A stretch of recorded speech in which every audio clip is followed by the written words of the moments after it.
Hi guys dan selamat kembali ke Studio Sembang bersama saya Amy. In the studio this week, we have Dato Hans Isaac, someone who is incredibly well versed in front of the camera tapi juga di belakang tabir. What? Correct well versed in the camera? Yeah, acting, hosting, everything lah. Is it? Yeah, and then behind the camera so directing. Sekarang Finas. Yang tu kena berlakon sikit. Itu macam you've given pretty much your entire life to entertainment at this point. Yeah, I have. It's scary. And now you're here in this podcast. No, I'm here in this podcast. Yeah. But I never expected. So yeah. Yeah, I pun never expected. Tapi I'm really happy to be able to have the happy to opportunity. Finally meet you actually properly. Yeah. So look at Itu dah pasal kan. Okay, so Datuk, kita akan mulakan dengan soalan yang sama setiap minggu. Okay, teruskan. How was your childhood? Childhood macam mana dulu? Oh, terus masuk childhood? Ya, tak bagi, tadi cakap nak briefing. Tak ada ruang sembang apa terus. Childhood you macam mana? Ya, betul-betul. Tadi kata nak briefing kat luar. Lepas tu adalah seorang yang macam, oh tak payah briefing. Terus hentam je. Okay je. Tapi ada lah dia punya, cara nak masuk. Cara dia masuk dia terus kasar terus. Yelah, macam itulah. My childhood. No. Pandang childhood is simple. Childhood I ni anak askar. So kita orang selalu pindah satu tempat ke satu tempat. Saya duduk kat Sibu, Sarawak, di Sungai Rejang untuk 4-5 tahun. Tu pada masa saya muda di primary school. Kemudian pindah daripada Johor kepada Sibu, kepada Kuala Lumpur. Kebanyakan hidup saya selalu di camp askar, camp Navy base.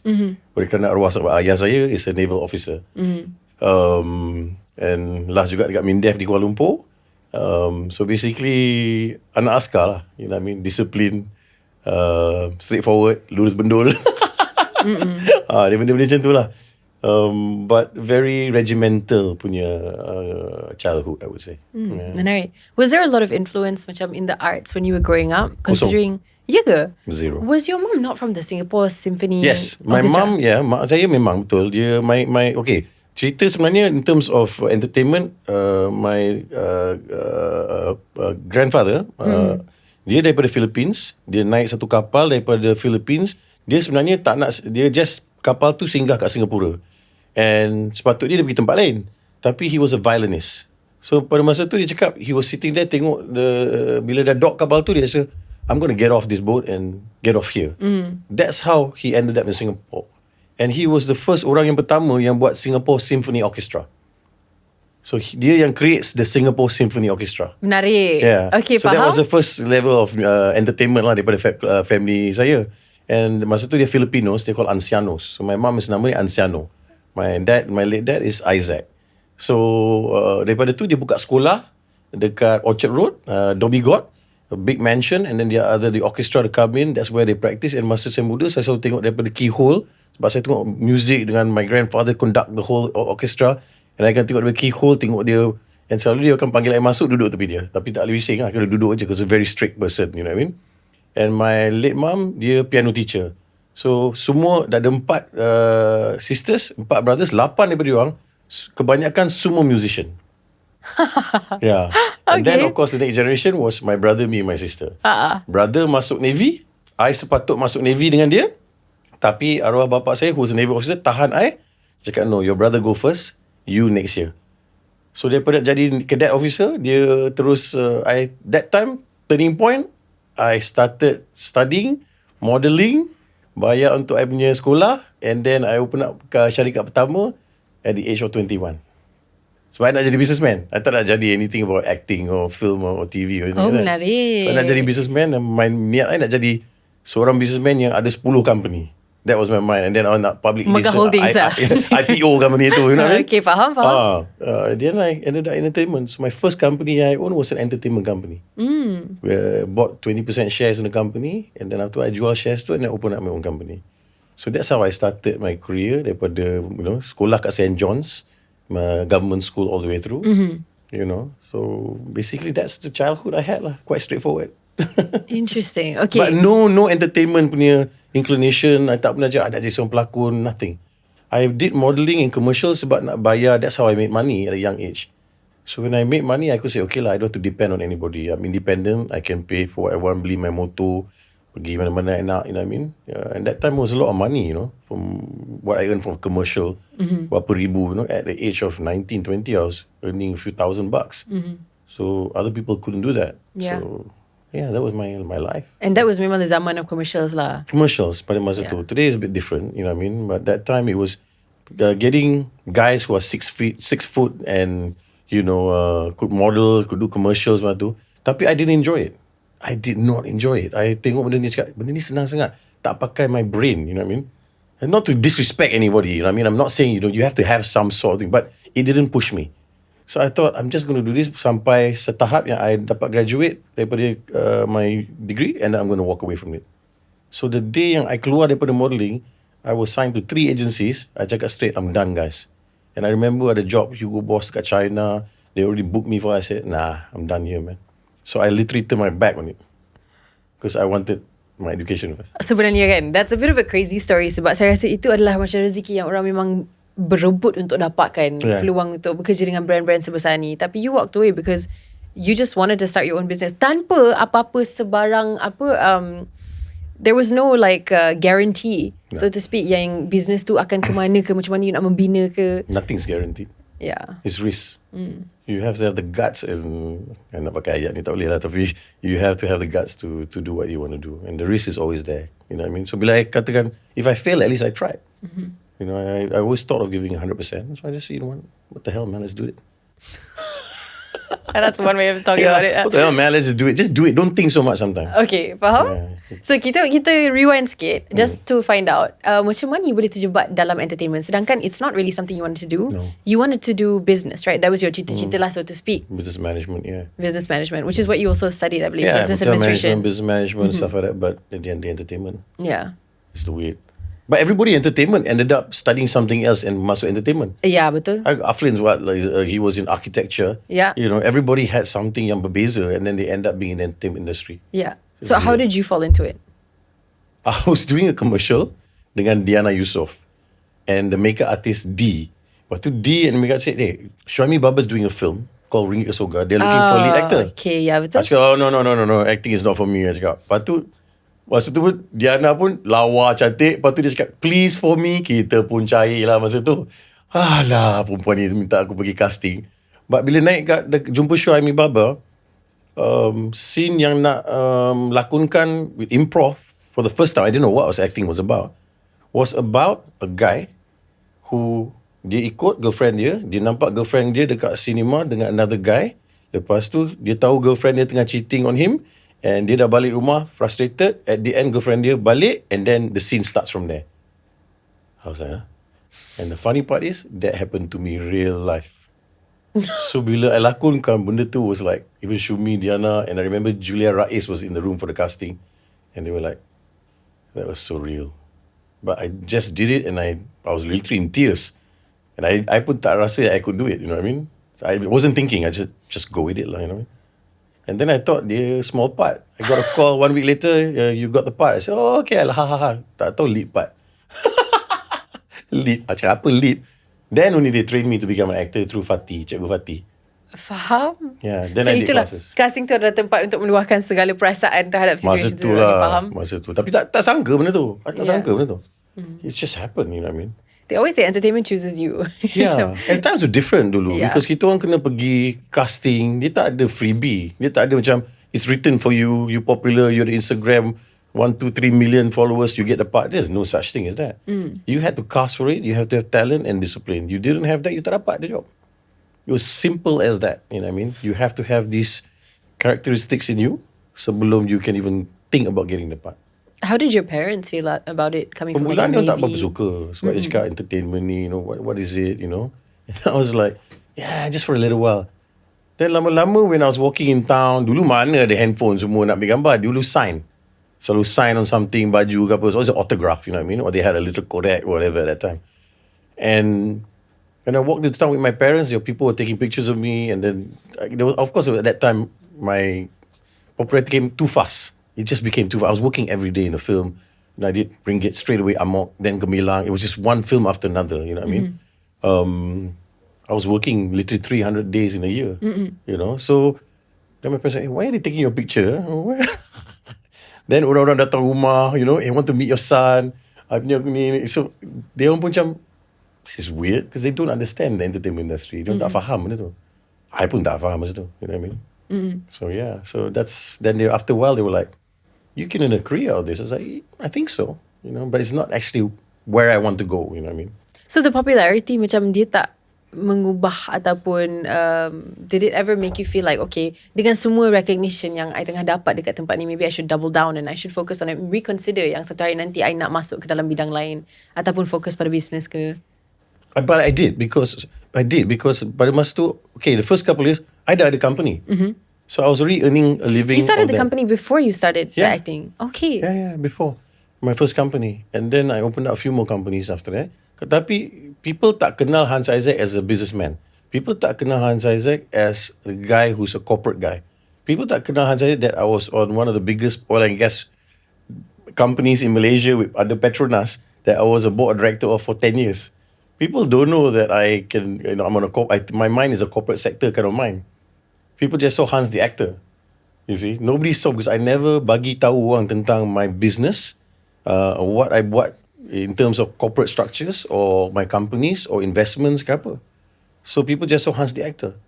Wherever I go, only Hans pelakon. So benda tu agak susah sebab bila I pergi nak present a proposal to say a client ke apa, dia orang semua tengok macam, or a government structure, dia orang, pelakon ni apa dia tahu. I was young, I was 25, 26 years old, pitching in. Can this guy handle it ke tak? Ini actor, apa dia tahu, pelakon je. So it was very difficult to run business because people perception daripada pelakon ni tak intelligent, tak boleh fikir, you know what I mean? I was like, no man, I got all this behind me that you don't know, you know what I mean? So it's difficult to turn that mindset of public punya opinion about one industry kita ni. And I faham, because there are some who are, oh my god, I just want to choke these people, you know what I mean? Tapi there are some quality. In any bidang, any industry, they are the good and the bad. Yeah. And it's just a perception sometimes. So you just have to understand the person. You tak tahu me, you comment about me, and you think I'm like this kind of person. But then when you meet me, it's like, you're not the guy I thought you were when people, I was like, because you never give yourself an opportunity to open this door, you know what I mean? Or understand me. Because if you did that, I would open the door for you to understand you. Then we'll understand each other and a lot of things can happen. So my mindset is always, give someone an opportunity. That's how I roll now. I roll, even in Finas, whatever, that's like, people be seeing, but say, guys, it's okay. Give the opportunity. We try once. Give everybody an opportunity. Everybody must win. Everybody has to win. So my mindset today sangat berbeza. Semua kena menang. Tak ada seorang we leave behind. If I have that mindset, I believe satu hari nanti, at the end of my whatever I've done, it will probably benefit everybody in the bigger picture. That's my goal, that everybody benefits. And that's a really difficult thing to achieve though.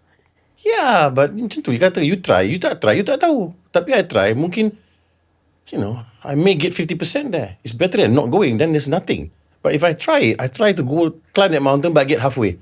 Halfway tu bawah benefit. The top maybe I tak achieve. Maybe somebody else will take over and achieve the top. You know what I mean? The balance of who's left behind. That maybe is not my destiny. My destiny may be halfway. Itu je, I see. It's quite simple actually. Just we don't complicate it. Yeah, if you don't macam overthink the situation or make it convoluted kan. Can I ask you about your journey in business actually? I think that's so interesting. And macam you mentioned, it's something that mungkin orang, bukan nak cakap orang tak tahu, I think tak ada siapa dah sekarang, mungkin pada ketika itu when you were in your 20s, mungkin orang ada salah anggap terhadap macam, oh you're a young actor, what added I was having fun as well when I was 20. Of course, I can imagine. Right. Tapi sekarang, I think you've more than done enough to make sure that everybody is aware that you come with so much credentials on the business side. For sure. I let them decide lah. Let them decide lah. Mungkin selepas episode ni. Tapi what was it like for you at the beginning? Because I think that kind of dichotomy of an actor wanting to become a business person is insane, right? Tough. Even I share with you, even getting into politics was very tough. Oh, I tak terkejut. Very tough. Because people will be like, they're like, apa yang dia boleh bawa kat politics? Ada tahu, And I've been whacked in public, public eyes when I haven't even done anything wrong and got blamed for things publicly. And I have to keep quiet and take it, because I've been instructed by the above to say, do not comment, keep quiet. And I'm like, I can't defend myself here, you know what I mean? Understand. Yeah, so I just have to bite the bullet and just say, okay, you know what? Let it go, Hans, move on. Something I read about you that I thought was really quite fascinating actually. You read about me? Yes, I did. Oh, yeah. Of course, She kita does kena the buat research. Of course lah, kena lah. Tapi something I read is the fact that you had said in an interview that macam sebelum you masuk ke dalam politics that eventually entering politics was always a part of your plan. Yeah. And you had planned this daripada sebelum you start berlakon pun. Yang Yeah, sebenarnya, it was much earlier. I thought one day benda tu, yeah, you're right. Yeah. Benda ni was in the back of my head, but it was the right time to do it. I thought that was fascinating sebab I rasa macam kebanyakan orang yang kreatif takkan ada planning sejauh ini. Dan biasanya kalau you ada planning sejauh ni, maksudnya your brain works in a more corporate way, which means that mungkin you takkan tertarik pun nak buat benda kreatif in the first place. Because to find somebody yang boleh straddle dua-dua benda ni is quite rare lah, boleh dikatakan. But that level of forward planning comes at a huge cost dari segi kreatif, because sekarang you kena make sure yang setiap langkah yang you ambil zaman kreatif you, zaman you tengah berlakon and your public facing image akan membina satu tahap yang you boleh masuk ke dalam politics, and it's not going to come. And this was part of something you planned daripada the first. That's intense to commit to for so many years. I had political parties come to me before, tanya, bro, you join lah bro, you join. I was like, no, not the right time. Some was it not even the right party. I was like, nah, this is not the party I want to be of. I'm not going to mention names and stuff like that. And then I decided just before when COVID happened, and then Sheraton move happened, and then I went to see at that time the opposition leader, Dato Ibrahim, and he thought I was mad. He was like, "You sure about this?" I said, "Yes, sir. I will join your party, and I will give my name to branding to support you to become the Prime Minister, hopefully one day." He said, "Why?" I said, in his office, I said, "I think you deserve one term at least, or 2 terms for you to prove what you said." You know? And that was basically it. And I thought the party where I joined was a multiracial party with all walks of life. You know, whether you were ada duit, tak ada duit ke apa ke, you know, jual goreng pisang ataupun you corporate sector ke, ramai dalam that party. So I thought this is the party for me, and the individual that was leading the party, so I rasa deserve a chance in government, because everybody dah had their chance. That's how I joined politics and made my decision. And then bila I announced benda tu, people thought you're crazy, and I susah. That time masa I join politik, everything jatuh, business jatuh, semua jatuh, kontrak yang I pegang semua ditarik, everything. I lost everything. I lost everything, and I was like, everything I saved, everything I built, I've lost it. And I started from zero all the way back up again. It was not the easiest time for me. But you know, I said I believe in the boss at that time, and I said, he's my boss now. You know, I said I believe in this, and this is what I'm going to do. So I committed. Lama orang tak tahu cerita tu. And then only later ada artis started to join. And peliknya dulu yang orang yang bantai masuk this PKR tu, I mean, I don't talk politics here, but orang tu bantai sekarang semua selfie dengan bos, you know, PMS, and then me and then Flynn semua like, ni lah semua bantai kita dulu, sekarang semua cium tangan. Faham. But it's life, and we know it. We know this is part of the journey. This is how it works, you know. But we have to stay. We have to have principles. You know, for me, my principles sometimes are my hurdles. The people don't realize that your principles sometimes are your hurdles, because your principles mungkin tak akan selaras dengan orang lain punya fikiran dan hala tuju dia nak buat. So that become a problem for you, and you become the bad guy all the time. So you have to be able to accept that. You have to be strong enough to accept it. And at the end of the day, jawatan sekejap ada, sekejap tak ada. You kena terima benda-benda macam ni. You kena whack publicly. You buat benda yang bagus pun orang kena bantai you. Yeah, I don't want to talk about issues that's happened in my life in public eyes, but I get whacked for things not even my responsibility. And then I'm blamed publicly. You know what I mean? I'm like, damn man, you know what to do. Which is why I think that, like, I selalu rasa kagum dengan orang yang nak mengambil jawatan, yang nak masuk politik contohnya, because it's a responsibility. Tak kisahlah you kerja dengan parti mana-mana pun, you are standing for something, and as soon as you do that, you akan antagonize orang yang tak agree dengan you punya public opinion, kan? But as somebody who had such a strong background in business, in acting, you didn't have to. I didn't have to. Which begs the question, kenapa? Okay lah, cerita dia macam ni. I was sitting down dekat literally cerita dia macam ni lah sebenarnya. Kita orang selalu bitch about what is not right in our country. Yeah. We sit down, we tarik, walah ini tak boleh, ini tak bagus, itu tak bagus, traffic jam, ini apa, ini benda barang mahal, ini. We are just bitching. Okay? So I was sitting there dengar my friend, we were bitching. Including me, bitching. I've been doing this for how long, bitching ni? That's the turning point for me. Because I planned this long time ago, and that point sitting with my friends, bitching, I went, we are bitching and doing nothing about this. Ini just ayat coming out of mouth, luahkan perasaan macam ni. After that, what happens? Nothing. We meet another day, we bitch again. So I decided, let's do something about it. Let us try to take lead. Let us put ourselves in the pond of politicians. And I felt that masa tu kat parliament, when I follow parliament, I follow, and I see some of the politicians were like, ini ke ahli politik kita dalam parlimen? Cara mereka bergaul, cara mereka luahkan kata-kata dia orang. Itu bukan cara dia dalam negara kita. We're a multiracial country. We should be united irrelevant of our opinions. You know what I mean? So I thought, you know what? I'm not going to wait for somebody to do this. I think I'm going to try to do this. So at the end of the day, if I succeeded, I cannot bitch anymore, I tried. Daripada duduk sana, talk about it, nothing, you tak buat apa. So, okay lah, let me go and do it lah. So that was my turning point. Why I went into politics. So people don't know that side of me, because when I make a decision or I commit to it, I go all in. I don't hold back. Yeah. That was it.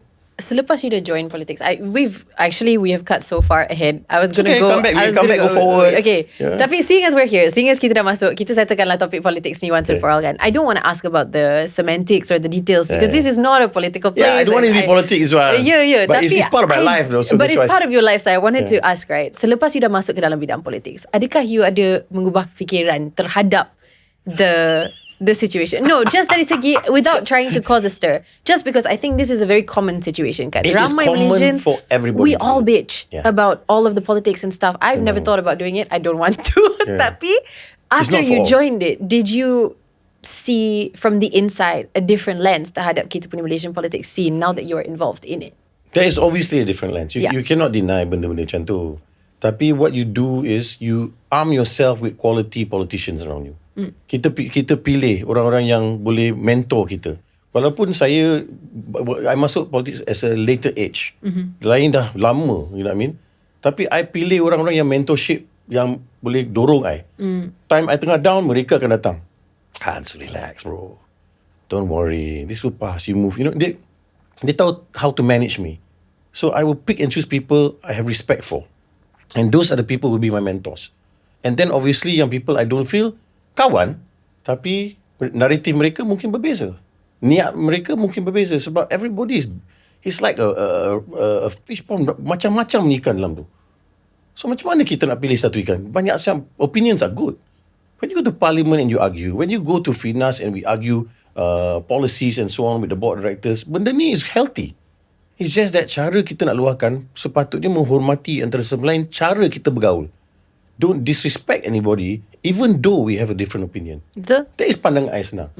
We can put a topic here, you will have a totally different opinion about it, and I may have a totally different opinion. But we can be able to respect each other and talk about it. Tak ada masalah. And then habis, okay lah, saya faham you, pandangan you. Tapi at least you faham pandangan I lah. That's how I see it. Yeah, and that's completely fair. Yeah, so I don't regret it. I tak pernah cakap, why? No. It's a long haul journey. It's not something short haul. And the boss has always said to me, PMS Hans, use your industry, unite people. Use your creative industry to unite people, unite Malaysians together. We cannot have fractions. Use all your popular artists and tell them this story. That's why when I go interviews, I say this, what I'm saying, dekat semua, in all my interviews. We have to unite people. So we have the power with for you yourself, social media, And I'm not saying get into politics. I'm saying use it to unite people. To unite our country. And if kita boleh unite our country, imagine the peace we can have, the conversations we can have. We will not be selalu orang naik kita nak jatuhkan. So orang naik nak jatuhkan. We will start supporting one another. That's the Malaysia we want. That we support tak kira race, religion, age. No more man. That is past us. We have to look forward. Betul? I agree. I just think it's sekarang dia bukan saja pasal social media ataupun politics ke apa ke, tapi dia pasal macam landscape in general of like the global trend, right? Is that there's an increase in sensitivity, which I wanted to get your thoughts on as well. Sebab I rasa on macam social media. On social media That's in a general, monster. it's a monster of a topic, and because unfortunately sama dia suka ke tidak, pendapat saya adalah kalau kita ada pendapat yang berbeza, kita sepatutnya boleh discuss benda tu, dan benda tu mungkin akan menyebabkan dua-dua pihak belajar benda yang baru ataupun grow in our own opinions of the world and our worldview. Tapi kalau kita terlalu sensitif yang kita tak boleh terima pendapat orang lain, dan dia akan jadi masalah lah. Kita akan jadi penggaduhan sebab kita sensitif dengan apa yang orang cakap. Tapi macam mana kita nak kembangkan ataupun unite kalau kita tak nak mendengar each other? You know, I bagi tahu kat beberapa orang, especially in the education system. You nak tukar orang yang pendapat dia orang sekarang, dia orang dah lock kepala dia orang. You tak boleh tukar dia punya naratif dalam kepala dia orang tu. So pandangan I love using this word called reset. Reset this word. Because this reset ni, kita tak akan dapat jawapannya dalam setahun dua. So pandangan saya, kalau saya ada kuasa, saya akan cakap, okay, I want social media to be a class or a topic in school. I want them to learn how to use social media. Okay, we have kesedaran civic dalam sekolah. I don't know whether they still have it, but that was an important punya subject in school dulu, you see. So I would convert that kepada, look, social media awareness. How do you monetize social media to a positive way? How do you utilize social media and respect social media? There must be ways of educating people through social media, because that is now a tool of one, education, knowledge, information. Yes. So we cannot run away from this. So pandangan saya, put it in the education system. Start from standard 1, standard 2, standard 3 and build that. So when they are grown and mind dia dah minda dah matang sikit, dia dah tahu their base. I have the base about the knowledge of social media and macam mana nak gunakan social media tu. Tapi kalau nak tukar yang age group yang macam ni ke atas, tak boleh. Dia akan balun je. Negative is better than positive in social media. Betul tak? Kalau benda tu negatif, semua tengok like apa, komen beratus beribu, viewership tinggi. Tapi kalau you benda yang bagus, taklah sebanyak. If I do something good, keluar kat newspaper, dekat social media or any platform, kebanyakan still bantai kita. Benda tu kita buat niat ikhlas bagus, kena bantai juga. Kalau kita buat tak bagus, orang bantai kita, orang itu lagi popular. So you cannot win this battle. So we have to reset, go back. Yeah, sangat betul. Can I have some? Yes, that's yours actually. Yep. Your name is on the mug. My what? Your name is on the other side. Is it? Yeah, but the C is the wrong way around. It's art. It's art, correct? Oh, Yeah. check this out. Thank you. Commercial pula. Yeah. So cool. Okay, yelah. but I put your branding in front here. Oh, thank you. Tak apa. Tak kisah. Okay. Mana-mana yang paling senang lah untuk diminum. Okay. Currency is attention is the new currency, they say. Okay, so we go back in time. Sebab I rasa macam kita dah fast forward terlalu banyak topik, and we've not talked about Cuci yet and about your acting and everything properly. Enough lah. What? Untuk memuaskan hati saya rasa. Tanya soalan. So you dah start your own company and everything, but at this time you were also very active in front of the camera. How did you do this? Because I rasa untuk semua pelakon ataupun pengacara ataupun anak seni lah, untuk bekerja kat depan kamera dan pada masa yang sama jalankan tanggungjawab di sebalik kamera, or start a business or membina something yang it's more concrete. Sebab kita semua tahu entertainment one day you might not be able to ada sebanyak rezeki as you do when you're young, right? Yeah. How did you time manage this efficiently? That's the keyword, time management. Keyword is time management. So, I punya perangai ni bangun pukul 6 pagi. Oh, tu. I meet the gym at 6:30. Kurang relatable sebenarnya. Yeah, I'm up 6 o'clock. I dah start dah. I pergi gym. I'm done by 7:45, 8.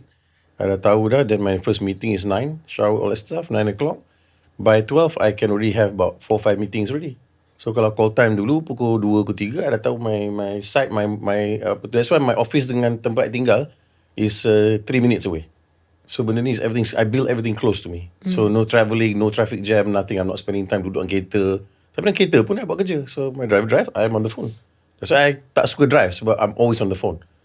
So people say, why did you drive? I say, if I drive, problem nanti accident. So I don't want to go through it. So somebody has to drive and I'm on the phone. So dalam kereta, it's time for me to tidur and use my phone to answer all my apa yang patutnya. So when I get to set, my mind is completely clear masa tu.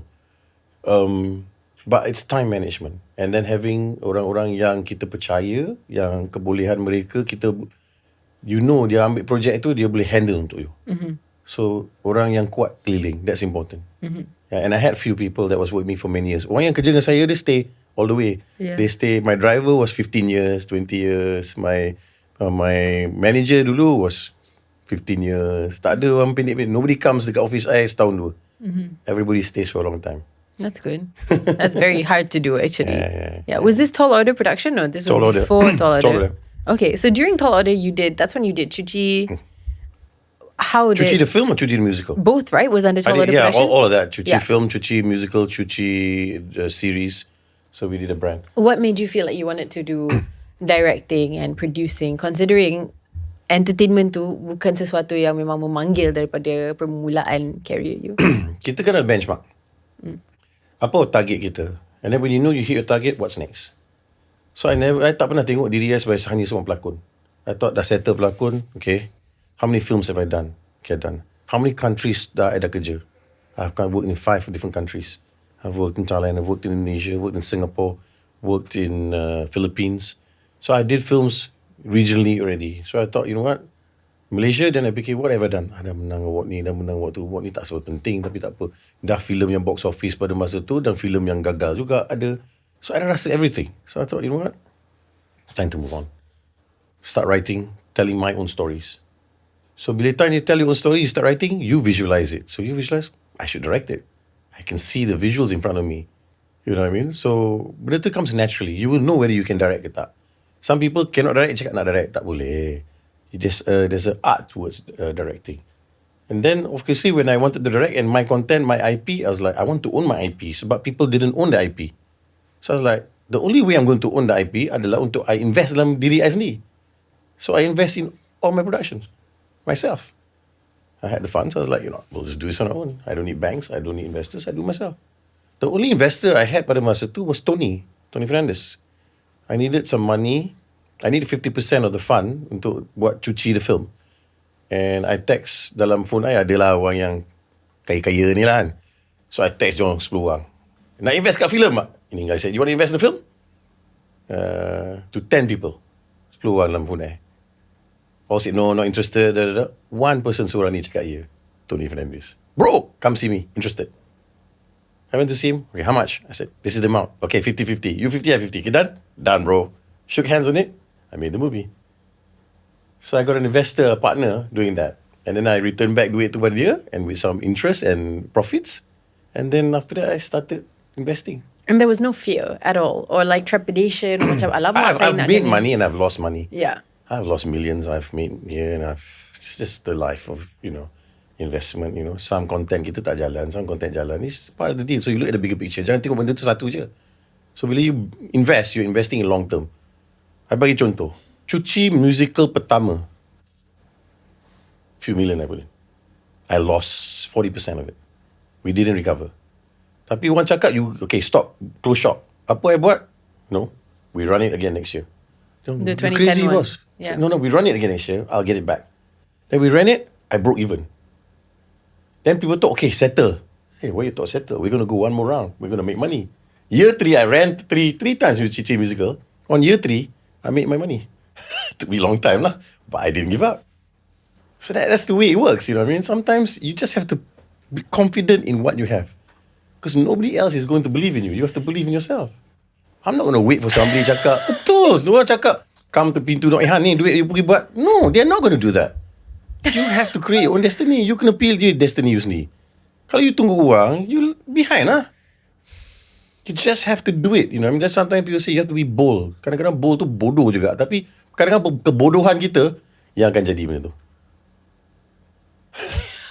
So, itu sebenarnya yang I nak tanya sebab saya rasa macam advice ni betul. Bukan nak cakap dia tak betul. Tapi it's like living in a delusion and then making that delusion reality, which is so much of what entertainment is, right? You have to have this like really bold, like semi not Craziness. crazy lah, like senang cerita kan. So yeah, no, you're right, but it is a hard thing to execute. It is. It's not easy. How much of it is luck, do you think? Me becoming an actor is luck. Untuk I jadi pelakon memang nasib. Right place, right time, right person, right two people in front of me. Yang tu nasib. After that, I don't think it's nasib. After that adalah I punya usaha, kerja kuat, marketing yourself, giving your best for production. Sebab I remember I thought satu filem je sebagai pelakon, ringgit, that was it. Tapi I tak habis lagi ringgit. Adman Salih telefon Shoaimi Baba, on the phone and said, hey, I heard about this young guy. Shumi said, who? You got an actor on your set. I've heard about him. The crew were talking about him. That's how I got the next job. The crew was talking about me. He says, so Shumi cakap kat dia, come to the set and just watch him quietly. So I didn't know he was a director. I didn't know who 𝙁𝙃𝙄𝙎 was. Masa tu 𝙁𝙃𝙄𝙎 nama besar filem, pengarah besar. And I was acting, I tak tahu this guy dengan goti dia sitting there. Tak tahu siapa dia ni. I didn't know he was watching. That was my casting whilst I was acting. And when soon he walked away, the next day he told Shumi, when do you finish? He's coming on my set for my next movie in Shrating. 1.5 month shoot. I finished hari ni. 2 days later, I was in a car heading to Shrating to act for Aman Saleh. My next film. Very arty, amok film, very deep, dark film. And it was very different than the other films. So, and Amok, I was nominated. Ringgit, I was nominated. You know, never won at that time. You know, always top 3. But I was like, I berlakon dengan semua yang ada award. Ini bila dapat award kan? Masa tu kita fikir, that is the worst thing I could have done. To compare myself with the people in front of me. I should just have respect them or the quality and knowledge I'm learning. But I was thinking, man, everybody has award here. They're all award winning. I'm the only idiot here and tak ada apa-apa. You know? I thought that was the benchmark when I was younger. But it's not. I was given an opportunity to belajar knowledge daripada pelakon-pelakon yang hebat ni. Aida Norina, Diana, even Harith was there, Jit Murad, Ramona Rahman, masa tu dia on the big guns masa tu. And I was the young kid coming in going, what's happening here, man? I didn't know what they were about. I didn't know ada industri filem dalam Malaysia pun pada masa tu. That was it. Is ambition like because you seem like macam seorang yang quite ambitious juga, which I can relate to. Yeah. Full disclosure. Cool. Do you think it's a good thing or it's a bad thing or it's something yang macam memang nak kena manage ke? You have to manage it. Because sometimes it can look like arrogance. Yeah, so you know, and that comes by age. You know, what I mean, you slowly akan faham benda tu. Orang selalu cakap, oh Hans ni macam hardcore lah, ini poyo ke apa ke. It's not that. It's just I have confidence in myself to do it. I'm not going to wait for you. You know what I mean? But if you want to go on this ride, jom ikut sebab you're most welcome. Tapi kalau you tak nak, it's okay. I faham. You go on your ride, I go on my ride. It's okay. But as we get more mature, more knowledge, then kita start to, and that's where your peace is. Yeah. You know, your peace will come and then you think, okay, this is where I am. And it's not about acting. It's not just about industri perfilman or industri kreatif kita ni. It's about everything else. Then you start to understand yourself as a person. And when you start understanding, accepting yourself, not comparing dengan orang lain, I think that is where you want to be at. Siapa-siapa pun. Kita jangan start comparing, oh dia ni kaya, dia ni ada kereta macam ni, dia ni macam tu. Jangan. You run your own race. You tak payah nak lawan-lawan orang macam ni. Muda kita buat benda tu. Terasa, kenapa dia macam ni? Kenapa dia selalu ada peluang ni? Kenapa filem dia box office, filem aku tak? And memang betul, I felt like that dulu when I was younger. Now I'm like, you box office? Well done. Good for you. I love that. I love to see people succeed. Now I enjoy seeing people succeed. So I think being in Finas right now and apa yang tengah buat is the right time. Me being in the sports ministry sebelum ni, I think it was the right time. You know, I hold now 2 chairmanships. One is in Suruhanjaya Koperasi Wilayah, and another one is of course the chairman of Finas. So I hold 2 posts. I was holding a party post as well previously for the 2 years. So I think it's matured in terms of handling these things. That's the most important right now. I've come to breathe, Hans. You know, it will come. If it's not meant to be, it's cool. Which is also sebenarnya quite a difficult. It's interesting to see that you've made this change into becoming like a little bit more like hands off and what will be. Sebab kan untuk mencapai apa-apa, you kena membina peluang tu sebenarnya kadang-kadang. And you seem to be somebody who's done that quite a few times when you were younger, especially. You created that opportunity for yourself. Contohnya dengan Cuci, dengan Lat, what came after, right? And I love Lat. I love the musical. Yeah, Lat. it was fantastic. I love Supermonk. I mean, these are productions yang I buat with my team. Michael Verapan, Harith, Douglas, and all this stuff. I felt like, you know what, we did something really good. The story of Lat is amazing. How I got Lat punya right though. How did you? How I started, okay, cerita sikit pasal musical. Musical kita lari sikit, okay? Tak apa. Sebab I watched Putri Golden Ledang, Harith was sitting in stand-up diet. We watched it. It's fantastic. It's like, this is good, man. And Harith's like, hey, this is really good. I was like, yeah, Steve Rahman, Tiara. I was like, Steve, so talented. What? I was like, and then it finished. And then when Harith was like, yeah, so that was good. And then I said, I looked at Harith like, bro, we can do better. Not to disrespect Putri course. Ledang, because it was a different genre. I say we can do better in a different genre. This is Tiara's forte. Let her run this race. But we can do something better on a different race. Let's not compete. So we were creating musicals with slight comedy, local stories that are about orang biasa. If you see all my stories yang I write, it's all orang biasa. Empat adik-beradik nak cuci bangunan KLCC. Okay, itu satu cerita. Satu cerita, a boy who becomes an iconic football player. From nothing, becomes a hero of Malaysia, Mokhtar Dahari. Lat, a kampung boy, become an international brand. All Malaysian based. That was my stories. That was my hook. Then I created the story. But Lat, we had to of course buy the rights to Lat. So we went to Ipoh. We went to meet Dato Lat. And it was bulan puasa. It was raining. We were outside his gate. Tengah tunggu. He came with his motorbike. Sebiji macam buku Lat tu. He was coming from the mosque. Bulan puasa. He was, Harith, what you do here? Saya tu nak jumpa kejap ni. Masuk. Jangan masuk. Kita makan sekali. Kita buka puasa sama-sama. So he went in, sat down there. What you guys want? Saya tu bagi saya peluang ni. I want to do your musical, Lat the Kampung Boy. Please, no. Tak tahu cakap. And he said, why? Kenapa? I said, if you give this to somebody else, I'm afraid they will not put your brand to another standard and dia akan rosak brand tu. And this brand you created when I was a kid, I grew up with your comics. I don't want somebody to screw it up. Give it to me and I will make it right for you. I will make sure it'll look good. I will make sure this brand takes it to another place. Give it to us. And then he was like, Mrs. Yu, dia ceritalah pasal dia punya hidup dan semua tu kita dengar. 7 jam. Dengar Dato' Lat juga sebab nak rakyat tu. At the end he said, okay lah, you guys go ahead. And I worked out the deal with his wife and his daughter and I left. And I had the rights for Lat.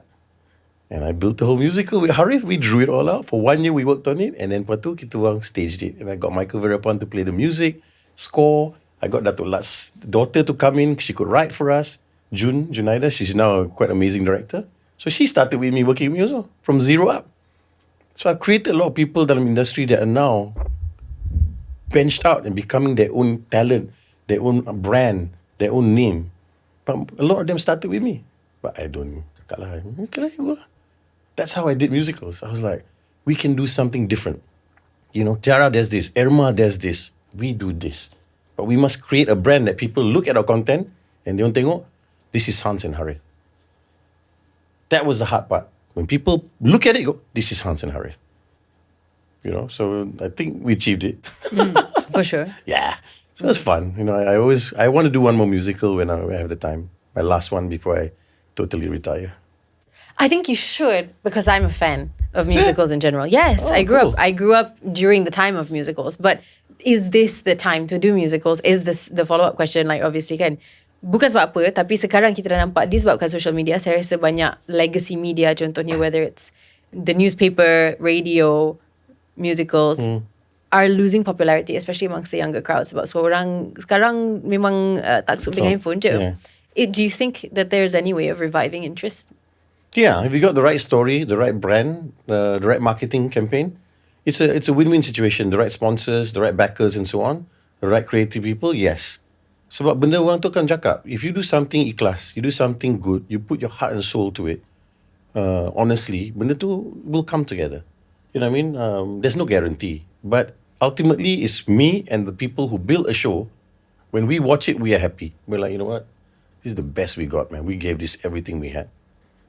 That, at the end of the day, for me is, duit tu satu lah, you know what I mean? Tapi, first for me is kepuasan sendiri. Kepuasan team. I have 200 people working on one musical with me. I bring people together for a year to 6 months, 6 months to a year working together. An ensemble of people from all walks of life, all races on my production. I don't just pick one, I mix it up. Sometimes I bring people in London and you come and work with me. I bring some interns, come you work for me. You know what I mean? I want everybody to learn something from someone in front of them. And whilst they're doing that, I'm learning also.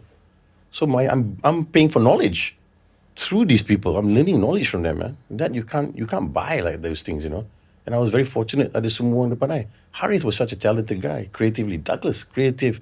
Michael Verappan, music maestro. Wow, you know what I mean? The music he brought for us. Sedap tu. I was like, this is world class, guys. Even in my mind, orang tak cakap world class tak apa. Tapi man, this is world class for me. Faham?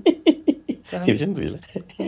Soalan Is it called about ego, man? No, I'm just kidding. No, tak. Tapi it's also about exposure. It's about experience. And it's about tahulah apa yang nampak world class dari seorang yang memang dah kerja dalam industri berpuluh-puluh tahun. Yeah. You would know. Jangan berpuluh-puluh tahun. Tapi Relax lah. Baik. Yelah. Anyways, untuk sambung cerita, if you were to do a musical again, what would it be about? Rejang. I know it. The script's in my head. The script's in my computer. Okay. I know visually how I'm going to stage it. I know my music. I know it's an orchestra with traditional sape music. I know all that.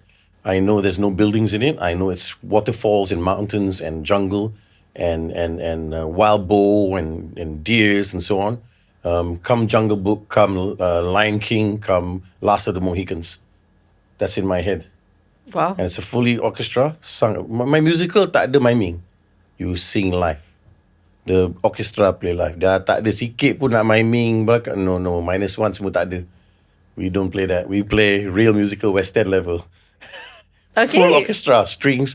But I want to bring our traditional music from Borneo, put it in there. You know what I mean? Yeah. I even have my cast, but I don't know. I really want to do it now. Tak tahu lah. Please make it happen soon lah. Sorry? Make it happen soon lah, hopefully. When I hinted to Istana Budaya, because Istana Budaya is closed right now. So Yes. I hinted to them that if you want me to open the first production in that building when you open, I'm willing to do it.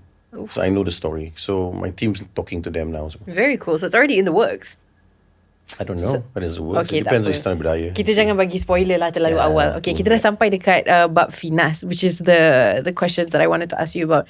Originally, your first run with Finas, how was that? I know when you first started, okay, sebenarnya ada soalan and I'm not sure if this is something that is like a sensitive question to You can ask. ask me. Okay, well, when you first became the Chairman. of Finas, the first time around, Okay. I know you mentioned nak bagi EPF dan SOXO as support for industry players and workers kan. What happened to that? I yang tulis paper untuk tu, tebal ni. Okay, 2 staff of Finas and me, we sat in the office night and day putting this proposal and program together. Itu adalah baby saya lah, EPF and SOXO ni. Sebab I tak semua ingat gig workers ni, the gig workers, I got this, apa gig workers ni? Gig workers ni tak ada security. Tak ada apa-apa belakang diorang. Tak ada nak bayar apa tu income tax pun susah.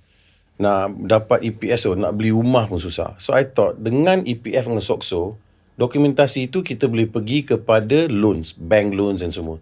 Sebab ramai industry players kita dulu tak ada rumah. Semua sewa, nak ambil loan susah semua. So I cakap macam mana you have to backtrack. So I put my business mind head together, reverse back, look at it macam mana how I started. I bayar EPF umur saya 21 tahun. Walaupun tak perlu bayar, tapi saya bayar tiap bulan. Since 21 tahun sampai ini, saya bayar EPF. Okay?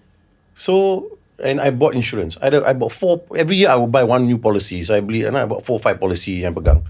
So, benda tu I rasa macam, okay, if I can do it, how can I macam nak tolong diorang yang mungkin tak faham atau tak erti, macam mana saya boleh bantu? It was EPF and SOXO. So, the proposal we did together about 6-7 months. Nak implement, Sheraton move berlaku, semua kena terminated. Including me, from the minister, chairman, board, all out.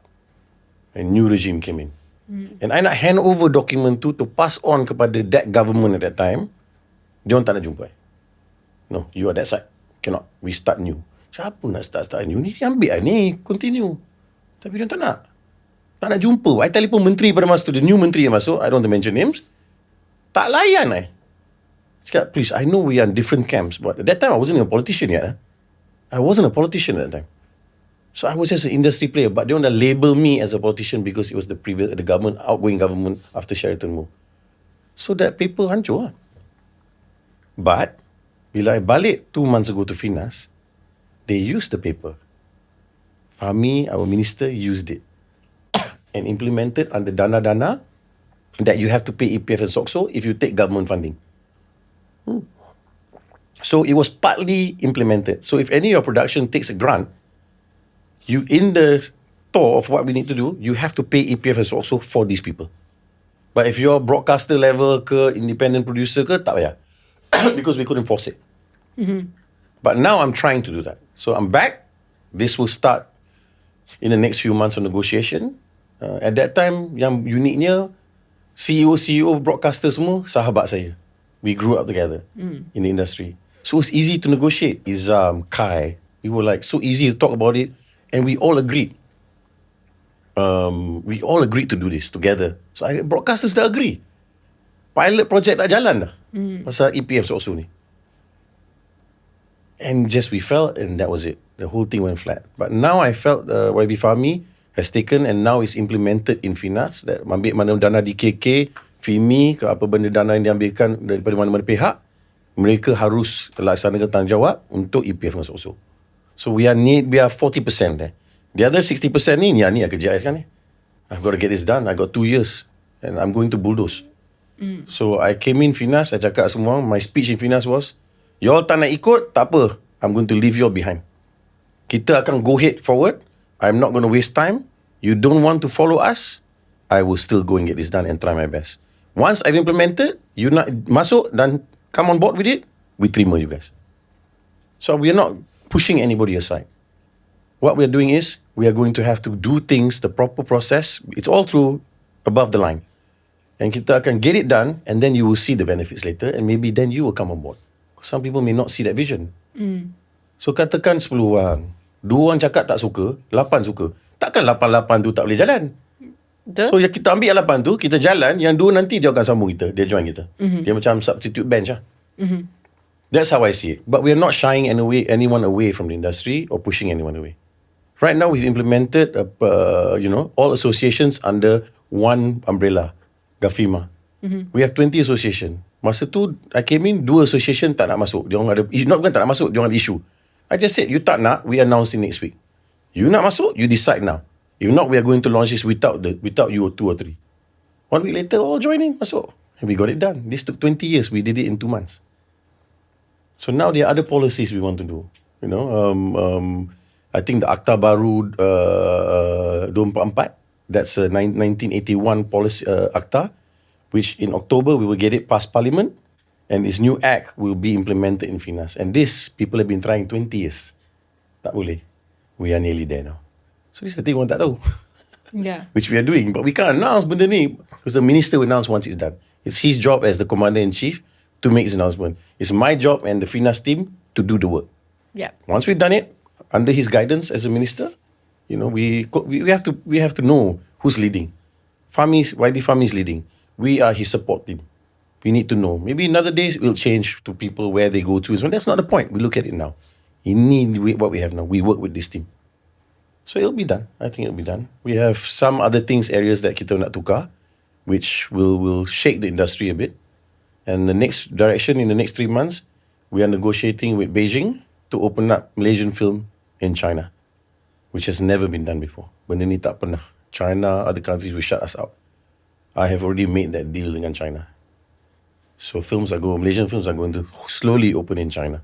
We are doing a pilot project in August. And if that opens, and it's tak payah tukar language, just subtitle, we will play in China. That's a huge It's big. deal. It's big. We're going to sign a few co-pros. We're doing a small film festival. I think your film we're going to bring it. I've spoken to your producers already, That's Blood awesome. Brothers, to release in China. Hopefully we get that deal done. We're talking to other films as well. And this is Finas as the umbrella to facilitate. We don't make any benefit out of it, but we open it up to dalam industri kita. So you have an opportunity to berniaga dekat negara lain. For me, pandangan saya senang. Katakan negara lain yang jiran-jiran kita. Filem dia orang main kat Malaysia, kita bagi lesen macam tu je. Pandangan saya cakap, okay. Tapi bila filem kita nak pergi negara you tak bagi. So okay, you ada 10 filem datang negara kita, okay. You buka 10 filem negara you untuk filem 10 kita pergi ke negara you. We trade, 1 for 1. Then it's fair. We open our doors to everybody, but you close the doors to us. I don't believe in that. I feel in G2G, we talk, we negotiate. It should be 2 way, not 1 way. Now that America's putting all this syarat-syarat, this is an opportunity for us in Asia, man. Yeah. I'm taking it now. I'm saying, it's now, guys. We don't take this opportunity, we are finished. We will lose. This train is going to go. We jump on this train now. So I've given the team and the CEO this next 2-3 months to get the results for this. Because I said, after this, we've missed the boat. So you just have to sometimes bulldoze lah kadang-kadang. Banyak angka kepala I lah. Interview ni pergi 4 jam tau. Relax. No, I know. I don't want to get too Banyak kepala aku ni. too much into the technical as well. Sebab I pun macam tak sure berapa banyak yang patut dicakap sedangkan benda ni masih tengah ongoing. It's okay because benda ni we don't hide anything. This government we don't hide. We just say it as it is. We are going to try to do this. Kita cuba sedaya upaya yang boleh, usaha kita. Kalau benda tu ada penghujungnya, then the minister will announce. The people will know. Tapi at least the people know what we're trying to do. Yeah. Some we will hit, some we will not hit. But at least we're trying rather than sitting down and goyang kaki, tak buat apa. So my problem ni, I tak boleh tidur. That's why saya bangun now. Sebab my mind is always thinking. I'm always thinking roadmap macam mana. It's like a jigsaw puzzle coming together. Ni. Why did you choose to come back to Finas after the sports? Oh, that's a The Malaysia good Stadium question. Corporation, right? Yeah, Permanent Stadium. And you achieved a lot during your term. I did. Right? Not blame for one thing, but I achieved a lot. But you achieved a lot. So the question is, why would you leave a place in which you are obviously flourishing? Yeah, I know. I think basically, everything was done. Stadiums were full. We brought in enough concerts when I was chairman. We turned around the books from X amount. We kind of tripled it, the amount of funds we had. Cleaned up all the legal matters. Maintenance-wise, we upgraded a lot of stadiums. There were some of the stadiums were looking a bit old, so we upgraded the facilities and so on. Restructured management slightly, you know what I mean? Made it more open to everybody. Didn't allow the cartels to control the stadium, and that was the hardest part. The attack on me was from the cartels. Daripada kartel-kartel yang berniaga 10-15 tahun, bila kita datang nak buka untuk semua orang berniaga, benda tu dia attack lah, sebab dia orang tak nak kita buka untuk semua orang. Itu cara macam tutup rezeki dia orang. Actually I tak tutup rezeki siapa-siapa. Cuma I nak semua orang boleh berniaga. Semua orang boleh rasa. Jangan sekelompok je rasa benda tu. A monopoly dekat Monopoly. situ. Yeah. Monopoly, we call it cartel. You're carteling this. Cannot. So we brought some people, some companies to SPRM. And obviously they were all, sorted out there. So orang marah kan. So banyak komplain chairman macam ni, chairman macam chairman. I cakap, pergi mampus kau. Buat kerja aku je lah. Then when I sorted everything out, my term was coming, and then I spoke to the boss and I said, what do you want to go after this? I said, boss, I don't mind going back to fulfilling what I didn't finish the last time. So he went, where? Finas. Oh, Finas lah, boss. You know what I mean? So he kept quiet. He didn't say yes or no. And then I got a call the next day from Moibi Fahmi. He said, come to Parliament. I need to talk to you. We sat down in Parliament. We had a chat. He goes, you're going to go back to Finas. Boss has given the green light. I said, okay, I go back. So, yeah, that was basically it. To finish off what I started. And we got a good team. I got a great CEO, Dato Azme. We work very well together. Memang, I think this is one guy that I can work with. We see vision sama-sama. We got a good board yang bagus. And a minister who's in the industry. A chairman that's in the industry dulu. And a CEO who's also from the industry. I think it's the winning team lah. Yeah, who else would be better to understand it? Yeah. I do have a little bit Go ahead. of a challenging question to ask you though. Oh, hey. Yeah, it's a bit of a challenging question because this is about license. I mean, it's more towards my space kan, social media dan content creation dan all of the above kan. And the licensing that is required in order untuk kita nak jalankan content yang akan distribute dekat social media. Sebab kenapa? Okay, so the other day we had Finas officers come to the office to check on our licensing. Yes, we did. Yes, they're doing their job. Well done. Yes, Finas. I know. They came actually. And Dia orang tak boleh marah. Dia buat kerja dia orang. No. Semua ni tengok muka-muka belakang ni. Tak. Kita orang tak marah. Kita orang nervous sebab kita orang ingat they came to recce for you. Right? No way, man. Yes. They didn't even know I'm coming to this. So they were like, okay, Finas is here because next week kita ada episode dengan you. No, So we were like, I'm not that jemput, important, okay? masuk, tengoklah kita punya keadaan macam mana. So then turns out they were asking about licensing, Yeah, right? licensing. So they asked us about our Finas license, which we have. And then they asked us, do you have an SPB license? Yeah. SPP, which is the Surat Perakuan Penggambaran license. And so we were like, macam, untuk apa ni? And then they mentioned that it was for us to shoot the YouTube content. And we did not know. Now we have an SPP license. Yeah, very quick to get, right? Yeah, it's very easy to get actually. Tapi the question is, in terms of licensing for social media content, sejauh mana yang kita sebenarnya nak kena minta for a license? Because like contohnya kan, it's for YouTube, or it's for Instagram, or it's for Facebook. Let's say on my personal capacity, I want to upload a video. Do I need a license for that? How is this going to play out as social media more expands? on talk shows and so on podcasters and so on, you see. That's consistently being aired and so on. The Akta Baru Finas actually implements that now. So we are actually preparing for this to happen dalam bulan October. Once October is approved in Parliament, then social media platforms are licensed. There's a reason for licensing. Now, licensing, a lot of people say, oh, nak stop us from berkarya or whatever we want to say. Tak. It's just basically, Malaysia is a very different kettle of fish daripada semua lain. We have a multiracial country. We have to make sure that everybody is happy. And a lot of people use social media for a negative reason. So the license basically allows us to come and say, look, you can't do this. We are not here to stop everybody. It's not that. We want to encourage. The license is to encourage, you see. But what you upload on social media plays importance to development of our country. You know what I mean? So this is the only thing that I can say. It's when it's implemented, the details I cannot get into, because it's not in the act right now until it's approved by Parliament. But what we are putting in is to make sure it's not about control. It's not about saying what you can or can't.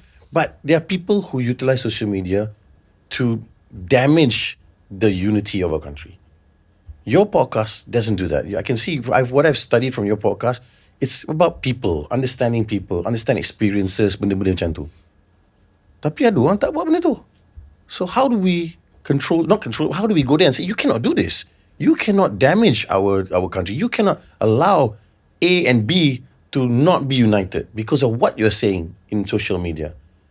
So it's a protection to protect our country, to protect the people of our country. So that is where we look at it, you know what I mean? This is my opinion, I mean, PM may have his direction, maybe Fahmi may have direction. But for me, that's how I see it as an industry player.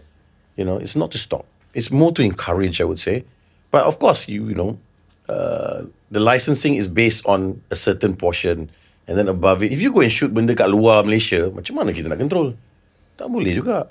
But if it's uploaded and we feel that it cannot be presented in public eye, there should be a way to say, look, this cannot be left on social media. Do you have an answer yet for like what the criteria is for content? I can't share the details right now. Okay, understand. Yeah. Okay. It's just interesting because I completely understand where you're coming from in terms of needing some sort of regulation to make sure macam kita takkan offend mana-mana siapa-siapa. Yeah. But it's just such a difficult thing to enforce. It is. It's not going to be easy, but we have to start somewhere. As I said, kita mulakan sesuatu, kita cuba, and then kita touch up. Kalau kita rasa dapat semua one jawapan in one go, tak ada benda tu. Confirm tak jalan. Yeah. So for me, it's just start it first and then tweak it as we go along. And this is for not just YouTube, but also for social media platforms? Yeah. Nantilah I share nanti ni. Bila dah implement, tak boleh cakap banyak ni. Okay. Tak apa. Sudahlah. I takkan stress you out any more than that.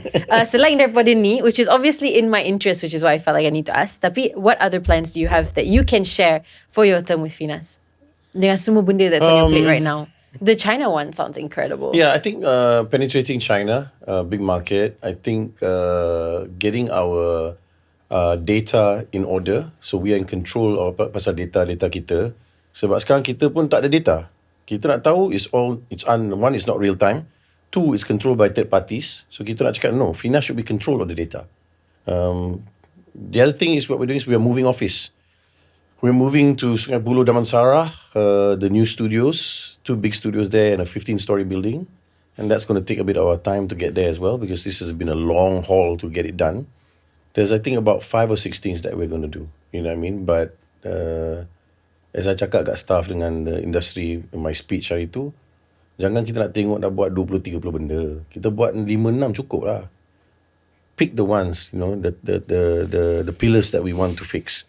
And then we focus on it. Jangan terlalu banyak. Nanti benda ni tak dilaksanakan. So bagi ayah cakap, come on, pick 5, 6. This is our target.